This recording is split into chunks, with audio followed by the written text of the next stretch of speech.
kasih. Teman-teman, mari kita lanjutkan kajian acara Koca berikutnya yang disampaikan oleh Bu Ida. Terima kasih, silakan. Terima kasih. Assalamualaikum warahmatullahi wabarakatuh. Sebelumnya mungkin saya mau minta maaf ya, mungkin saya agak banyak berdiri karena buat saya di sini. Jadi saya hanya ingin membagi wawasan ya dengan teman-teman untuk memperkaya pengetahuan kita tentang kekayaan budaya dan keamanan kita ya.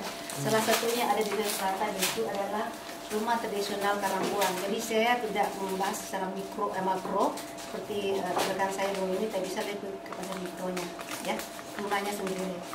Jadi tapi sebelum saya masuk ke, dan mungkin juga saya tidak banyak berteori ya, saya kira tadi apa dikatakan oleh Bu Mimi itu sudah banyak sekali teori dan tidak terlalu berbeda dengan apa yang biasa kami bahas di yang tersebut.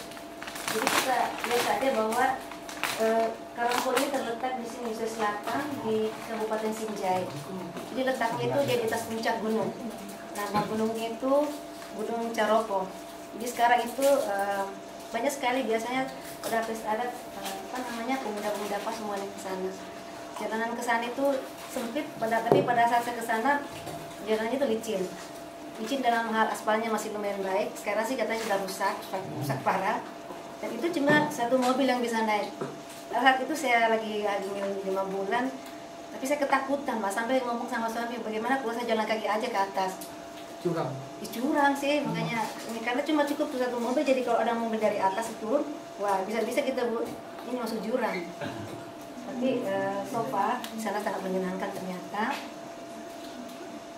Tapi berapa kilometer dari Makassar tuh? Sinjai itu kira-kira sekitar lebih 200-300 ya. 200-an mungkin lebih dari kota Makassar, bebas atau private. 4 jam perjalanan? Panjang, sekitar 6-7 jam. Lebih lama nih? Iya, perjalanan. Oh, karena macet. Maksudnya waktunya ya. Panjang ya? Tapi sebelum saya membahas mengenai karakteristik rumah tradisional itu, Karangbuang, saya sedikit memperlihatkan yang general bentuk umum dari rumah tradisional Bugis Makassar. Jadi kita itu di Bugis Makassar memang bentuknya umumnya seperti ini. Jadi rumah panggung di sini ada, sebenarnya rumah panggung ini kalau secara umum dibagi 3, ada kepala, badan, dan kaki ya, secara umum. Sehingga sengaja saya memperlihatkan supaya nanti bapak dan ibu bisa melihat perbedaannya. Ini bagian dianggap juga mensimbolkan kepala manusia, ini sebagai badan manusia, dan ini juga sebagai kaki manusia. Itu simbolnya. Rumah tradisional yang umum itu yang dulunya itu ada namanya ini. Itu namanya ruang tamping. Tamping itu sifatnya proven area. Jadi suatu area yang tidak sacred ya begitu ya. Tapi sekarang terjadi perubahan drastis, hampir semuanya dihilangkan. Juga seperti ini. Katanya sih untuk memperluas badan rumah dan sebagainya. Dan dia merasa style seperti ini lebih laku saat ini.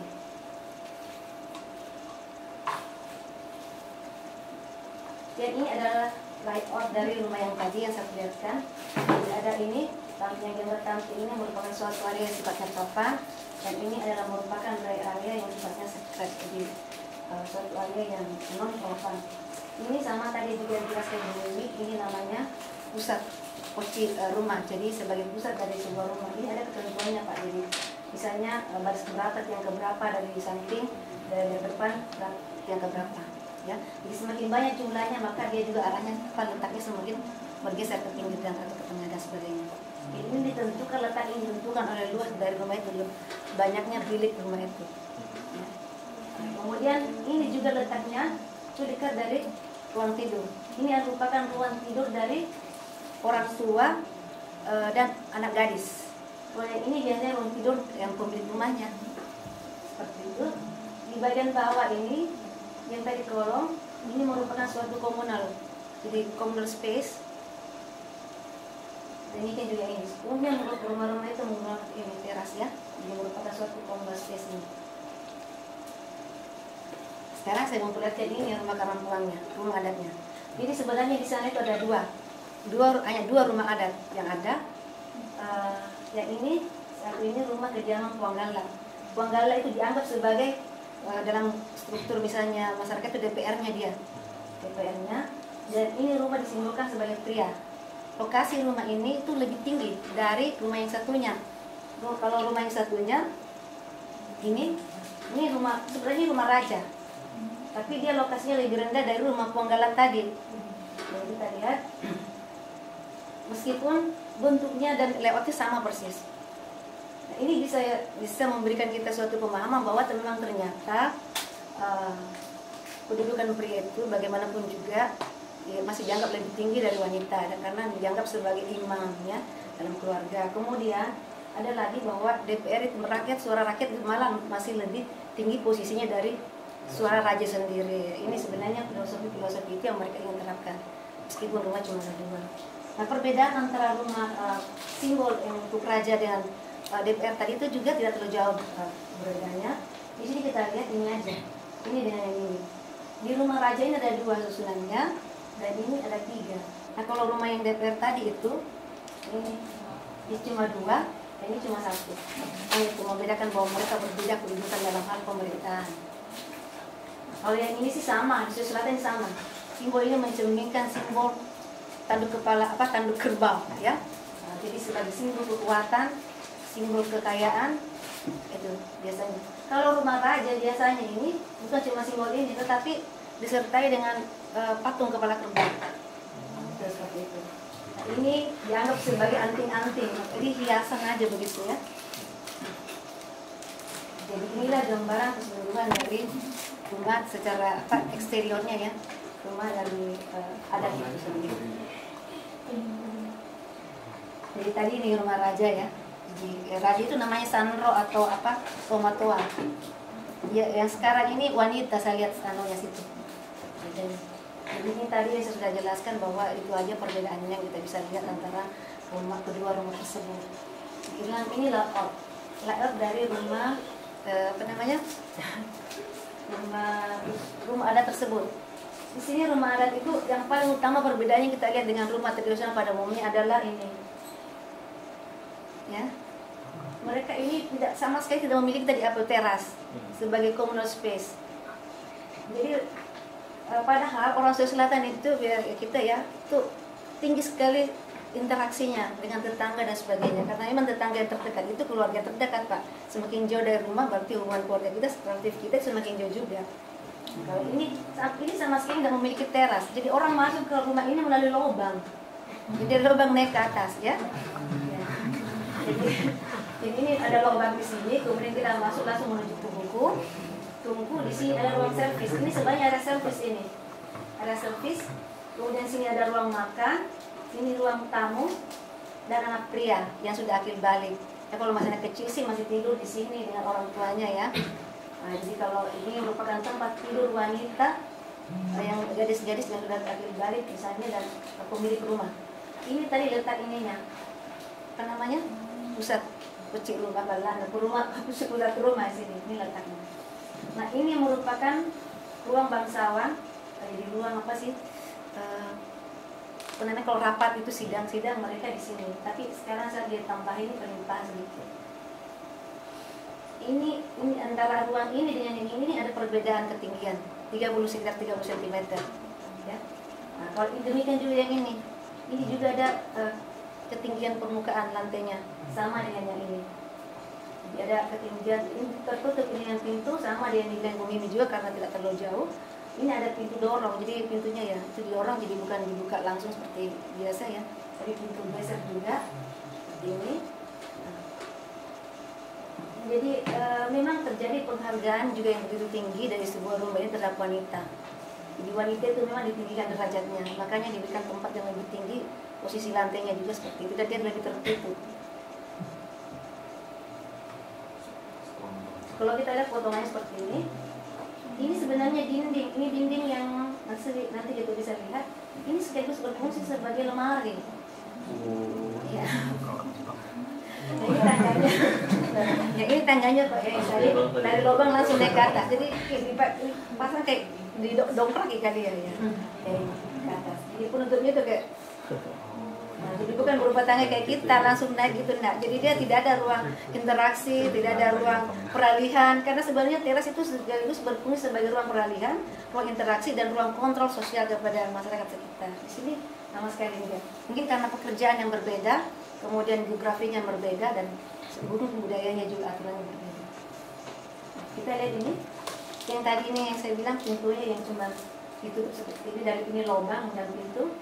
Ini sebenarnya mereka mensimbolkan dari informasi Pak Puanggalak tadi ya. Tadi ini saya lakukan sejak tahun 2008 sebenarnya, saya lakukan pendidikan di sini. Itu. Nah, ini dia menganggap bahwa ini adalah sebagai jalan keluar manusia. Disimbolkan sebagai jalan keluar manusia katanya. Jadi lubang, bukan berupa tangga teras langsung naik. Ya. Kemudian ini di depannya ini letaknya di sini ini tungku masaknya. Nah, tungku masaknya ini ada 4 lapis. Yang pertama ini tempat masak, yang ini adalah tempat meletakkan tempat meletakkan kayu bakar di sini, yang di sini untuk padi, dan di sini untuk bumbu-bumbu. Saya kira ini suatu pemikiran yang sangat bijaksana, jadi sebagai bagaimana masyarakat di sana. Karena kenapa bukan misalnya padi yang langsung di sini? Kan bisa berbahaya kalau padi langsung di sini, bisa api di sini bisa terbakar kan? Kalau padi itu, jadi dengan demikian dia dihalangi oleh kayu bakar warna padi di sini, sehingga padi di sini bisa dipanaskan dan sebagainya. Nah, ini yang tadi lemari, yang di dinding itu tadi lemarinya ya. Jadi lemari ini, dinding sebelah kiri kalau nggak salah itu ada 3 level. Saat menyimpan ini binatang, misalnya ayam, itik dan ayam kalau sebelum dipotong misalnya. Di sini tempat menyimpan peralatan makan sehari-hari, dan ini tempat masaknya sifatnya untuk kebutuhan berkala, misalnya untuk ada pesta saja dan sebagainya. Ya. Ini namanya teme-teme. Di belakang tuku masak tadi ini letaknya teme-teme. Itu bisa mereka lakukan di sini. Teme-teme itu misalnya pemilik rumah lah atau tamu lah, mau buat kecil misalnya, itu bisa mereka lakukan di sini. Tidak perlu turun atau malam hari kan ada dipikir amanahnya sebagainya. Cuci-cuci juga, peralatan dapur juga di sini. Ya. Kalau buat air besar sih turun keluar. Cabutnya kemana? Ke atas ya. Jadi mereka tidak memiliki sistem drainase, mungkin karena kan di ketinggian gunung, jadi turun ke bawah dari gunung ke bawah. Nah, ini kita lihat tembok-temboknya tadi ini yang di sini. Ini juga ada, dari sini juga ada tangga servis menuju ke lantai atas. Lantai atas itu sama tadi yang dikatakan Bu Dwi, namanya para-para, tapi banyak juga orang mengistilahkan itu namanya pemakan. Jadi sebenarnya pemakan atau para-para itu kalau masyarakat di Makassar sebenarnya berfungsi untuk tempat penyimpanan misalnya padi, bahan makanan dan sebagainya, juga menjadi tempat pelimpahan. Kalau ada pesta misalnya, keluarga itu bisa tidur di atas karena dia memiliki struktur yang sama dengan struktur lantai ini. Yaitu kalau yang tadi para-para di atas. Itu juga kalau kita masyarakat di Makassar menjadi tempat kalau anak garis yang menikah dipindah di situ. Iya, di atas ini. Jadi nggak kelihatan ya ini. Jadi orang kalau mau menikah bisa dipikir di atas itu. Dipingin itu senang tidak Bu? Oh ya, senang kan? Dia kan mempersiapkan diri untuk pernikahan, jadi nggak mau lihat sama orang Ada lain. juga yang penting perlawanan. Ya, itu kalau saya sekarang begitu Pak, perlawanan, kalau bukan saya. Nah, ini dindingnya tadi yang kita lihat, jadi ada menonjol ya keluar yang digunakan sebagai tempat pembuatan tadi. Nah, kemudian ini kebetulan saya ini waktu masih hamil ya. Jadi ini apa tadi tempat tamu di jamu itu tempat duduk tamu, kemudian tempat tidur juga bagian laki-laki yang sudah terbagi. Jadi terpisah memang anak laki-laki itu sifatnya lebih apa ya, terbuka ya tadi. Memang diharapkan barangkali dia keluar. Seperti anak perempuan memang diharapkan dia berada di dalam posisi. Ini tempat musyawarah itu, musyawarah keluarga, masyarakat atau kerajaan, keluarga kerajaan dan sebagainya. Nah, kita lihat juga ini di sini kalau orang arsitektur bilang rule of stack ya, di bawah akar itu kan. Nah, ini justru jadi tempat penyimpanan ini. Itu juga barang-barang keperluan pesta dan sebagainya. Kayak lemari apa ya sampingnya, tapi sebenarnya bukan seperti itulah. Nah, ini strukturnya ini tidak masuk ke dalam struktur baloknya tidak masuk ke dalam tiang, tapi dia letaknya di luar. Jadi di luar ditempel di benda itu. Jadi memang di masyarakat tradisional itu rumah-rumah adat itu yang seperti Ibu Umi katakan bahwa memang tidak menggunakan paku, mereka menggunakan pasar semua, parak dan apa namanya ini pakai rotan kalau ikatnya, rotan atau sejenisnya. Jadi tidak diupayakan tidak menggunakan yang modern misalnya. Nah, kemudian ini juga yang sama ada Ibu bilang, yang pusat ini yang pusat ini mereka sedikit istimewa ya, karena ditarik beberapa bagian ditarik. Dan ini di bagian atasnya dibungkus dengan kain putih. Itu supaya simbol bahwa ini putih itu kan suci, jadi sebagai suatu hal yang suci. Dan ini ukiran. Ukiran ini seingat saya itu kayak ukiran apa namanya ini, manusia itu loh, pusat manusia itu, ya, yang ini khusus gitu ya. Karena memang dianggap sebagai pusat manusia. Ini di dekatnya situ ya itu ada sesajen. Sesajennya ini jadi ada padi, ada ini dupa-dupa dan sebagainya.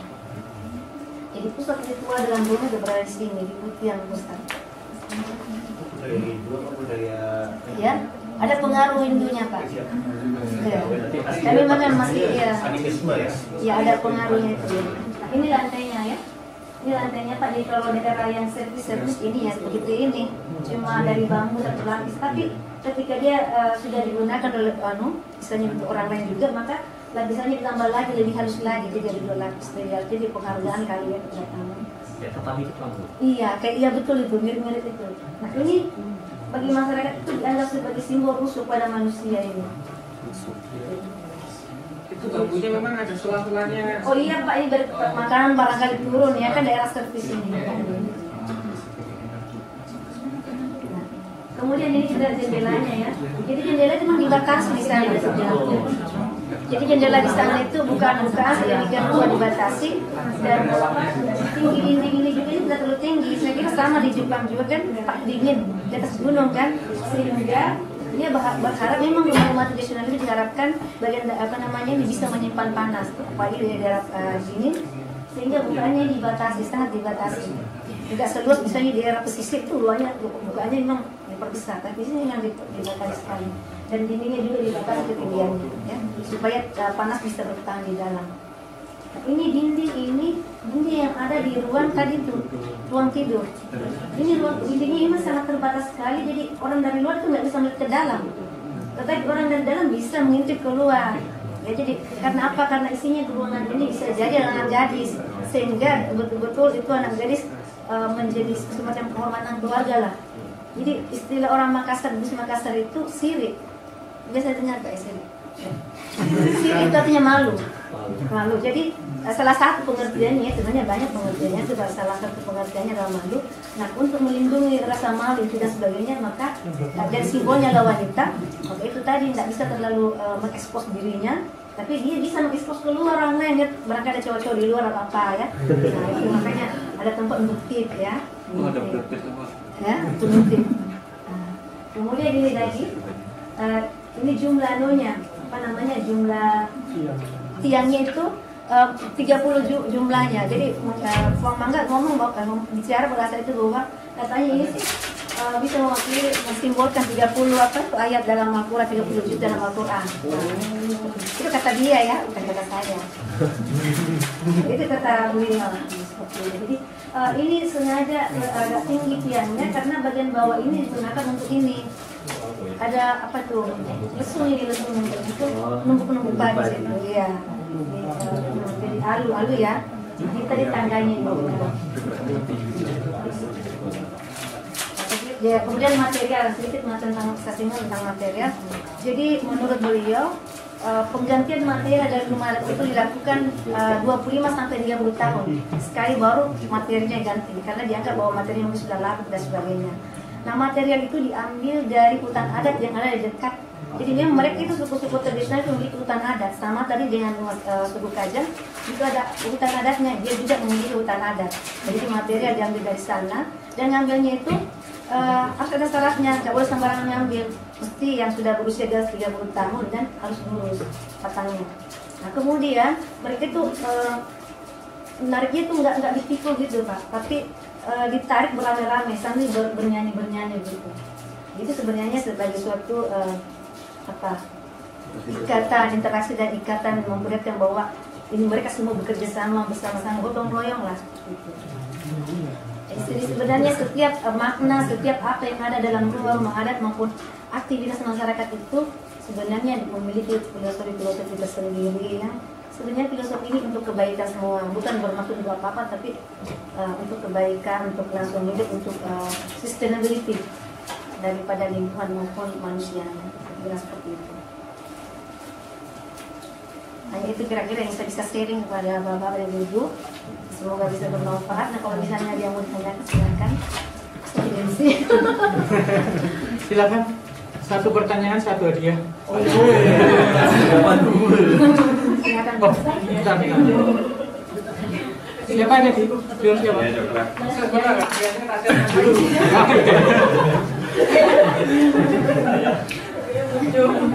karena Pak Hari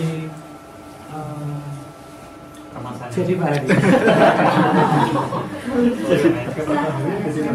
itu Bu, karena strukturnya kayu, ada kasus kebakaran nggak Bu di dalam rumah karena dapurnya langsung kayaknya langsung kayu semua gitu. Sepanjangnya saya ini saya sama dia kayaknya alhamdulillah benar yang terjadi. Iya, kita suka sekali. Terus yang kedua hutan adat Bu. Iya. Sampai sekarang itu masih terjaga atau sudah hilang? Kamu sudah aktif karena misalnya Enggak, itu terjaga memang hutan adat itu kalau Putrisna itu menjaga sekali. Makanya itu menurut dari Mungin itu ada yang hilang. Itu karena lebatnya itu hutan adat. Sebenarnya salah satu waktunya karena lebat sekali. Ya, jadi sehingga gelap kan di dalam, orang musim keluar dari jalan keluar. gitu. Iya. Ada beberapa tempat, tapi ada juga yang sudah bagaimana. Tapi saya lihat ini, karena teman pernah presentasikan, oh ternyata masih terjadi.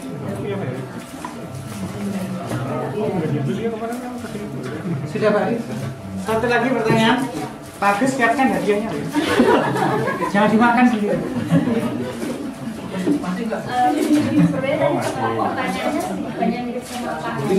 Jadi terkait material, soalnya kan untuk permasalahan banyak rumah-rumah adat itu permasalahannya itu ada di material, karena biasanya itu untuk zaman sekarang material yang sama kayak ketika rumah itu pertama kali berdiri itu biasanya udah berubah kan. Jadi saya dulu kayu yang kayak kasus saya kan penelitian saya di Banjarmasin, mereka menggunakan kayu ulin, tapi zaman sekarang kayu ulin itu udah jarang dan mahal gitu. Jadi bangunan-bangunan itu akhirnya terbengkalai karena mereka masyarakat golongan rendah dan mereka tidak bisa membeli kayu-kayu itu gitu.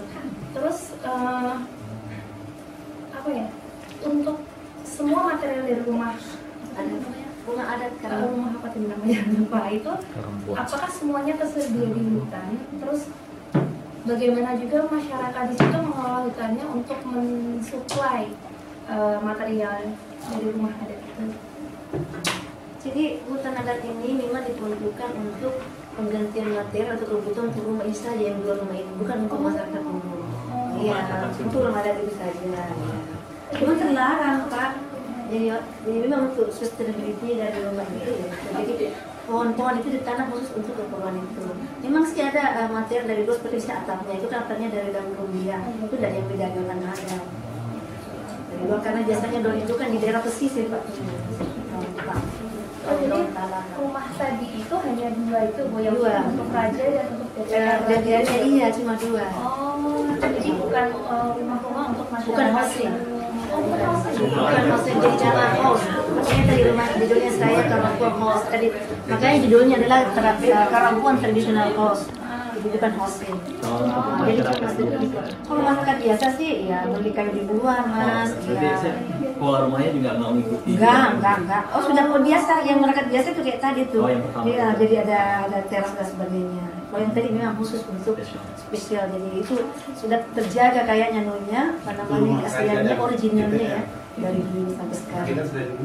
Saya salutnya tadi mereka tuh udah berpikir masalah umur rencana bangunan ya, kayak 30 tahun kayu itu bisa diganti. Ya, saya juga itu berikut waktu saya tanya, ini kan rumah kayu, pasti ada kan usianya karena kayu terbatas. Mereka ngomong gini, biasanya kita melakukan penggantian setiap 3 bulan sekali. Kata itu, uang mangga itu. Itu kan rumah yang adat yang ada 2 itu. Apakah dari dulu memang cuma 2 itu atau gimana? Dari dulu cuma 2. Itu. Dari dulu cuma 2. Belum ada. Oh bahkan gini Mbak Mei ya. Sekarang malah Bapak DPR itu nggak tinggal di situ. Ya, sekarang rumahnya DPR dibiarkan kosong, memang tetap ada sebagai rumah simbol kejayaan mereka. Tapi dia tinggal di rumah sendiri yang rumah Bugis itu. Saya dia agak di luar. Karena saya tanya, kenapa tinggal di sini? Katanya nggak tahu, tapi setelah bicara katanya itu ada apa di atasnya, ada ular besar itu lihatnya. Nah, dia ketakutan kali itu. Muncul aku minta ke atas, tapi memang terlarang. Seperti kata Bumi, nggak boleh. Aku malah ada dilarang ke atas. Aku juga takut kan ada ular. Cuma tanya siapa tahu bisa. Ada suami temani, ada suami naik. Ada pengalaman di bersikap sama dukun-dukunnya. Iya. Ya, kebetulan pada saat ritual itu saya tidak datang karena itu pun saya cepat-cepat pulang sebab saya lagi hamil 5 bulan dan ya karena kita tinggal di hotel jadi wah untuk selanjutnya saya suruh orang aja naik, saya takut karena perjalanannya itu yang saya takut tidak bisa ketemu di jalan dengan orang lain. Atau kata-kata ada ular itu ya. Oh iya katanya Supaya tidak boleh saja. mungkin ada kemungkinan seperti Tidak itu boleh karena orang luar terbatas. lihat. Ya, masuk ke ruangan itu pun nggak boleh Pak, ke ruang tidurnya itu nggak boleh, karena memang kan sifatnya private. Tamu itu cuma itu di batas ruang tamu itu, ya anak laki-laki juga cuma itu. Kebetulan pada kasus itu tidak open saja yang punyanya ya. Iya, karena saya dengar teman-teman juga pernah skate ada teman ke sana dan bisa melihat ruang tidurnya itu, tapi katanya biasa aja, menurut mereka sangat biasa aja, cuma tempat tidur kayak ranjang ini dulu. Baik, pertanyaan berikutnya. Ya, silakan. Ini udah dikasih. Dua orang saja yang dapat. 2 orang saja. Pertama gitu. Tadi kan bilangnya kan rumah itu tuh ada yang pertama untuk orang tua dan anak gadis. Oh, ruangannya? Ya. Ya. Habis itu untuk pemilik rumah, terus sama anak laki-laki yang sudah akhir balik. Artinya itu tempat tidur nanti untuk tiap anggota keluarga itu dibagi 3 itu. Begini, ini ya. Ini yang tadi yang kita maksud ruang tidur ini ada di sini ada dalam sini. Ternyata sebenarnya mereka sekat juga sih di dalam untuk yang pemilik rumah dan anak gadis. Karena saya lihat di situ ada 2 pintunya kan, ada 2 pintu sini. Saya lihatkan dulu anunya, ada outnya. Ini ada 2 pintu. Otomatis biasanya disekat di dalam kan untuk pemilik rumah dan anak gadis. Nah di sini nih itu anak pria, jadi pria cuma sini Pak, nggak ada tempat tidur loh, cuma kayak tikar itu tadi. Iya, jadi biar terpulang aja. Anak laki-laki kan biasa, gampang, ngapain juga ada masalah. Itu prinsipnya berada seperti itu. Di akhir balik di sini, nggak bisa masuk sini nanti bahaya. Orang muslim kan nggak boleh gitu, ini ya. Memang terlarang. Yang itu nggak ada fotonya Bu, yang ruang tidur gadis. Harus kayak sana Pak. Boleh. Ada waktu foto. Nice follow. Nice follow. Ayo silakan, ada lagi. Ada lagi. Banyak. Rumah DPR itu ada berapa? Cuma 1 Mas. Jadi kan Jadi cuma anggota 2. DPR itu cuma 1. Nggak, maksudnya begini, dia mewakili sebagai Dewan Rakyat begitu. Per desa, per RT, Per aja 1. Enggak, ini kan dianggap sebagai satu kerajaan ceritanya. Nah, itu kan ini administrasi yang dulu ini. Kalau administrasi sekarang sih ada RW, RT dan sebagainya, itu juga ada. Tetapi khusus untuk rumah ini, dia kepengen memperlihatkan bahwa dulu itu ada kerajaan dan untuk rumah ini sebagai rumah tempat tinggal dari ketua DPR-nya misalnya, yang ini tempat tinggal rajanya seperti itu. Tapi struktur itunya masih ada. Struktur Ada, itu rajanya masih ada di ada, iya. Ada, jadi mereka tinggal di situ tuh rajanya Tomatoa itu biasa juga dengan Santo itu tinggal di rumah kerajaan itu. Dalam Masih rumah situ ada ya? Ada. Tapi enggak resmi lah kali gitu ya kayak RW atau enggak formal ya. Mereka tahu posisinya bahwa ini misalnya ini Pomangga, ini DPR, ini dengar kata-katanya, dia sekarang komunikasi dengan si raja ini. Pemimpin adat. Pemimpin gitu Pak, sama pemimpin adat. Tapi kalau DPR tuh dipilih, kalau yang raja tuh turunan gitu ya. Turunan ya, kayaknya gitu kan. Saya lihat. Raja. Itu ini suku apa Bu? Ini orang Bugis, Bugis Sinjai. Bugis Sinjai di letak rumahnya itu di atas puncak gunung gitu Pak. Kalau dia sebuah komunitas itu seberapa besar gitu ininya? Kalau Sandasnya kayak lingkungan Pak. Di sekitarnya tapi rumah kan jauh-jauh jaraknya. Kalau di pegunungan memang juga agak jauh. Dan satu rumah dari rumah lain. Jadi kayak satu lingkungan. Cuma rumah ini terpisah sendiri dua karena dia dekatnya hutan adat. Baik, sudah apa ya? Memuaskan harga kita. Kalau sudah kita kasih repos untuk bumi dan bumi.